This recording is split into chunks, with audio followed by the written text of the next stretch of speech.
All right, for this explainer, we're diving into the island nation of Samoa, using the World Factbook as our guide. And what we found is this really fascinating picture of a country where ancient traditions and modern life exist in this delicate, incredible balance. So to get a sense of scale here, just picture the smallest state in the US, Rhode Island. Got it? Okay, Samoa is actually a little bit smaller than that. A really compact group of islands in the middle of the massive Pacific Ocean. But you know what? Don't let its size fool you. Because packed into that small space is a political system that's unlike almost anything else on Earth. We're talking about a 3,000-year-old system of family chiefs, the Fa'amatai, that has been the absolute bedrock of their society. And as we're about to see, it still holds the keys to power today. Okay, first things first, let's get our bearings and place Samoa on the map. We're heading right into the heart of Polynesia to really understand the island's unique spot in the world and what the land itself is like. You know, what's so cool about this is what it tells us about Samoa's cultural weight. I mean, being located smack in the middle of that Polynesian triangle, pretty much halfway between Hawaii and New Zealand, well, that's made it a super important hub for culture and for migration for centuries. It's not just geographically central, it's culturally central.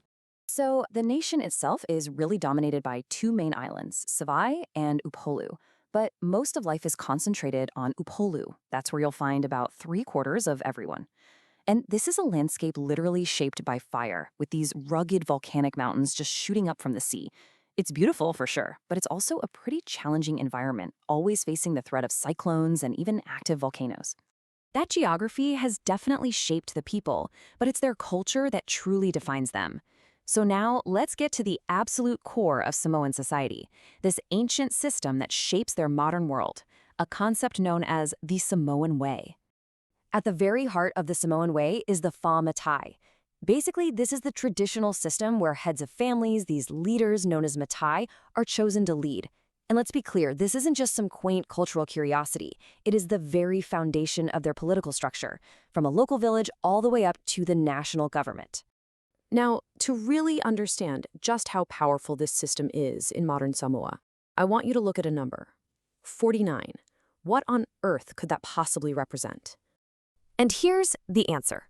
Out of 51 seats in their national parliament, a staggering 49 of them can only be held by these Matai title holders. Think about that. This isn't some symbolic role. It's practically total control of the legislative branch, embedding a 3,000-year-old tradition directly into 21st century government. It's incredible. You have to wonder, right? How does a system this unique survive through everything the modern era throws at it? Well, that brings us to our next section, a story of incredible national resilience, tracing Samoa's history of conflict, colonialism, and its tough road to independence.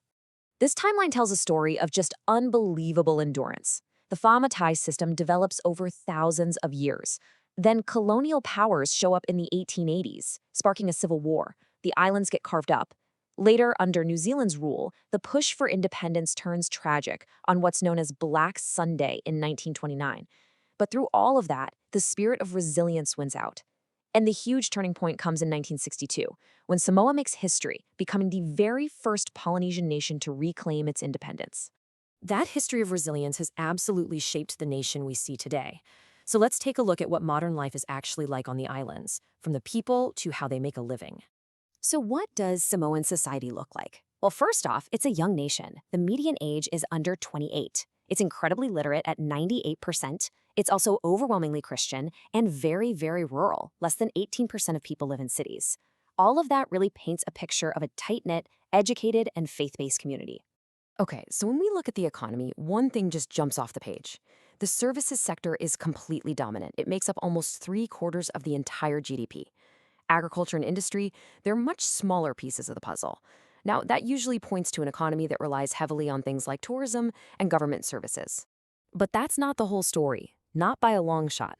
There's another major piece to this economic puzzle, and it's all wrapped up in this one number, 26.4%. What do you think this represents? That number, that represents the money sent home by family members who are living and working in other countries. Over 1/4 of the entire country's GDP comes from these remittances. That is an unbelievable statistic, and it speaks volumes about the strength of Samoan family ties and just how important the global Samoan community is to the nation's economic health.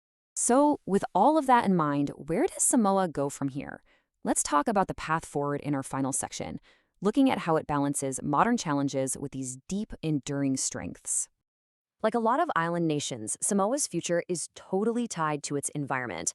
The Factbook tells us the nation faces a whole cascade of challenges. Deforestation is leading to soil erosion, and at the same time, its precious marine life is threatened by overfishing and invasive species.